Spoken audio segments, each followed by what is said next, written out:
Hi అండి, నమస్తే. Welcome back to my channel. నేనైతే ఇవాళ మష్రూమ్ కర్రీ ఎలా చేసుకోవాలో చూపించేస్తానండి. ఇదైతే చాలా సింపుల్గా అయిపోతుంది, అలానే డెలిషియస్గా ఉంటుంది. అందులోనూ రైస్లోకి అయితే ఇంకా బాగుంటుందండి. మామూలుగా అయితే ఈ గ్రేవీ కర్రీలు చపాతీ, రోటీ, కుల్చా అందులోకి బాగుంటాయి అని చెప్తాను కదా నేను. కానీ ఈ కర్రీ మాత్రం అస్సలు అంటే స్పైసీగా లేకుండా చిన్నపిల్లలతో సహా తినేసేయచ్చు, అంత కమ్మగా అయితే ఉంటుంది. ముందుగా అయితే ఇక్కడ ఒక 10 దాకా జీడిపప్పులను అయితే వేడి నీళ్ళలో నానబెట్టేసుకోవాలి. తర్వాత అయితే మష్రూమ్స్ని వాష్ చేసేసుకోవాలి. నేను ఇక్కడ 200 గ్రామ్స్ తీసుకున్నాను. వాటిని అయితే వాటర్లో వేసేసుకొని ఒక 5 నిమిషాల పాటు వదిలేసేయాలి. తర్వాత అయితే పైన ఈ విధంగా స్కిన్ అయితే తీసేసుకోవాలి. తీసుకున్నాక వాష్ చేసేసుకొని వాటిని అయితే ఈ విధంగా నిలువుగా అయితే కట్ చేసేసుకోవాలి. మీకు నచ్చిన షేప్లో అయితే కట్ చేసేసుకోవచ్చు. ఈ విధంగా కట్ చేసేసుకున్నాక ఒక బౌల్లోకి అయితే తీసేసుకోవాలి. ఇక్కడ మష్రూమ్స్ అనేవి త్వరగానే ఫ్రై అయిపోతాయి కాబట్టి కాస్త పెద్ద ముక్కలుగా కట్ చేసుకున్నా పర్లేదు. తర్వాత అయితే బౌల్లోకి అయితే ఒక స్పూన్ దాకా కారం, అలానే పసుపు, పావు స్పూన్ ధనియాల పొడి, తర్వాత కొద్దిగా సాల్ట్ వేసుకోవాలి. అలానే మనం కట్ చేసి పెట్టుకున్న మష్రూమ్స్ కూడా వేసేసుకొని ఇందులోకి ఆయిల్ కూడా వేసుకోవాలి. ఆయిల్ వేసుకున్నాక మొత్తం ఈ విధంగా మరీ గట్టిగా ప్రెస్ చేసుకుంటూ కాకుండా ఈ విధంగా నిదానంగా చేతితో కలుపుకోవాలి. గట్టిగా ప్రెస్ చేసామంటే మష్రూమ్స్ విరిగిపోతాయి. ఈ విధంగా మ్యారినేట్ చేసేసి కాసేపు పక్కన పెట్టేసుకోవాలి. ఇప్పుడైతే టమాటోలు ఇక్కడ నేను 3 తీసుకున్నాను. వాటిని అయితే కట్ చేసేసుకొని మిక్సీలోకి అయితే వేసేసుకున్నాను. తర్వాత ఇందులోనే మనం నానబెట్టి పెట్టుకున్నాం కదండి జీడిపప్పులు, వాటిని అయితే వాటర్ లేకుండా వేసేసుకోవాలి. టమాటో వేసాం కాబట్టి వాటర్ అయితే అవసరం ఉండదు. తర్వాత అయితే ఈ విధంగా అయితే మిక్సీ పట్టేసుకోవాలి. అది కూడా పక్కన పెట్టేసుకొని ఇప్పుడైతే స్టవ్ మీద కడాయి పెట్టుకొని కొద్దిగా ఆయిల్ వేసుకొని జీడిపప్పులు అయితే వేయించుకోవాలి. ఇక్కడ జీడిపప్పులు అనేవి ఆప్షనల్ అండి. నేనైతే కాస్త క్రిస్పీగా క్రంచీగా ఉంటాయని వేయించుకుంటున్నాను.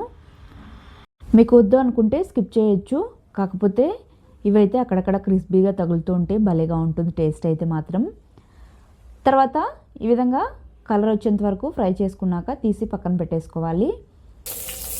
అదే ఆయిల్లోని కాస్త ఆయిల్ వేసుకొని కొద్దిగా పచ్చికరివేపాకు వేసుకొని చిక్కట్లాడాక మనం మ్యారినేట్ చేసి పెట్టుకున్న మష్రూమ్స్ కూడా వేసేసుకొని మంటను మీడియం ఫ్లేమ్లోకి టర్న్ చేసుకొని ఈ విధంగా కలుపుతూ ఫ్రై చేసుకోవాలి. మరీ ఫ్రై చేయాల్సిన పని లేదు, ఒక 2-3 నిమిషాలు చేస్తే సరిపోతుంది. ఈ విధంగా నూనె పైకి తేలేంత వరకు ఫ్రై చేసేసుకుంటే సరిపోతుంది. తర్వాత అయితే వీటిని కూడా పక్కన పెట్టేసుకోవాలి.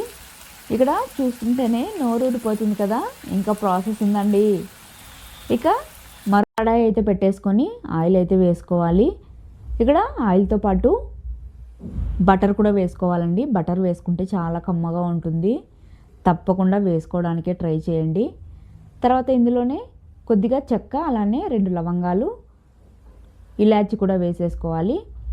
తర్వాత కొద్దిగా జీలకర్ర కూడా వేసుకొని సన్నగా చాప్ చేసుకున్న ఆనియన్స్ని అయితే వేసేసుకోవాలి.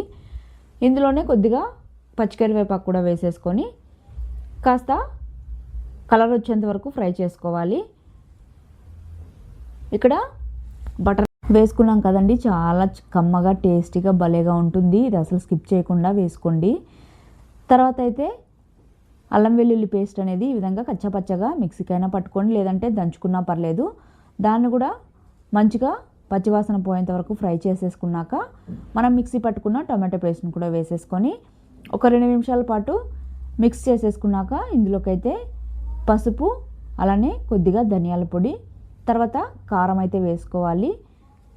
మనం ఆల్రెడీ అక్కడ మ్యారినేట్ చేసుకున్న దాంట్లో కూడా వేసుకున్నాం కాబట్టి చూసుకొని వేసుకోండి. తర్వాత కొద్దిగా సాల్ట్ కూడా వేసేసుకొని మొత్తం అంతా బాగా మిక్స్ చేసేసుకోవాలి. ఈ విధంగా మిక్స్ చేసుకున్నాక మూత పెట్టుకొని ఒక 2-3 నిమిషాల పాటు కుక్ చేసేసుకోవాలి, నూనె పైకి తేలేంత వరకు. ఈ విధంగా కుక్ అయ్యాక ఇందులోకి అయితే వాటర్ మీకు నచ్చినంత వేసుకోవచ్చు. నేనైతే జస్ట్ మనం మిక్సీ పట్టుకున్నాం కదా టమాటోని, ఆ జార్లోని కొద్దిగా వాటర్ అనేవి యాడ్ చేసుకొని మిక్స్ చేసుకొని వేసేసుకున్నాను. వేసుకున్నాక తర్వాత మళ్ళీ 2 నిమిషాల పాటు కుక్ చేసుకోవాలి మూత పెట్టుకొని. ఈ విధంగా కుక్ అయ్యాక ఇందులోకి అయితే మనం ఫ్రై చేసి పెట్టుకున్నాం కదా మష్రూమ్స్ అయితే వేసేసుకోవాలి. వేసుకున్నాక ఒకసారి మంచిగా కలిపేసుకొని ఒక 2 నిమిషాల పాటు మూత పెట్టుకొని కుక్ చేసుకుంటే సరిపోతుంది. ఆల్రెడీ మనం ఫ్రై చేసుకున్నప్పుడే మోస్ట్లీ మష్రూమ్స్ అనేవి బాగా ఫ్రై అయిపోయి ఉంటాయి కాబట్టి ఒక 2 నిమిషాల పాటు ఉంచుకుంటే సరిపోతుంది. తర్వాత అయితే కొద్దిగా కొత్తిమీర వేసేసుకొని మిక్స్ చేసేసుకోవాలి. ఇక్కడ అయితే మాత్రం భలేగా ఉంటుందండి, చూస్తున్నారు కదా మీరే. నేనైతే మాత్రం పక్కా ఫస్ట్ రైస్లోకి ట్రై చేశాను. చాలా కమ్మగా ఉంటుంది, ఎవరైనా ఈజీగా తినేసేయచ్చు, స్పైసీగా లేకుండా కమ్మగా భలేగా ఉంటుంది. ఒక రైస్లోకి కాదు, బగారా అన్నంలోకి కానీ కుల్చాలోకి కానీ ఎందులోకి తిన్నా కూడా భలే కమ్మగా అయితే ఉంటుంది. తప్పకుండా అయితే ట్రై చేయండి, అసలు మిస్ అవ్వకుండా. కొత్తిమీర వేసుకున్నాక మిక్స్ చేసేసుకొని తర్వాత మనం వేయించి పెట్టుకున్నాం కదా ఆ జీడిపప్పులను కూడా చివరిగా వేసేసుకోవాలి. చివరిగా వేసుకొని ఒకసారి మిక్స్ చేసేసుకొని సర్వ్ చేసేసుకోవడమే. చాలా సింపుల్గా అయిపోయింది కదా. ఇక్కడ కాజు అనేవి క్రిస్పీగా ఉంటేనే బాగుంటుంది, లేదు అనుకుంటే మీరు మష్రూమ్స్ వేసేసుకున్నప్పుడే వేసేసుకోవచ్చు. తప్పకుండా అయితే ట్రై చేయండి, ఖచ్చితంగా అయితే నచ్చుతుంది. లేట్ చేయకుండా ట్రై చేసేసి మీకు ఎలా వచ్చిందో తప్పకుండా కామెంట్ చేయండి. అలానే మన ఛానల్ కూడా సబ్స్క్రైబ్ చేసేసుకోవచ్చు కదండి, ప్లీజ్ అండి. నచ్చినట్టయితే రెసిపీస్ చూసి ట్రై చేసి నచ్చినట్టయితే మాత్రం ఖచ్చితంగా సబ్స్క్రైబ్ చేసుకోండి. Okay bye, thank you for watching.